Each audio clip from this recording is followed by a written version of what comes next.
Attender ఒక ఆయన ఎదురు పడ్డాడు. సార్ ఒక్క మాట అన్నాడు. నేను అందరితో మాట్లాడతా, మీకు తెలుసు కదా, ఎవరైనా వల్కరిస్తే ఆగిన. ఏంది స్వామి చెప్పని. సార్ మీరు ఒక్క మాట చెప్పాలి, ఇవాళ సాయంత్రం ఎల్పీ స్టేడియం పోతురు కదా అని. ఏం సంగతి చెప్పాను.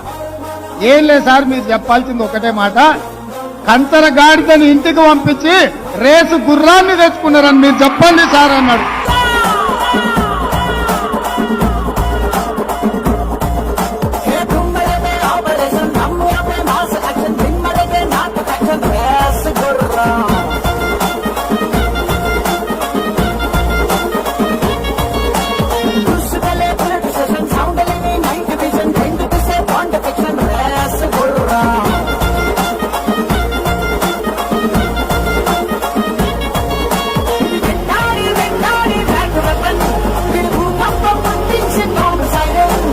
Rest go round, rest go round, rest.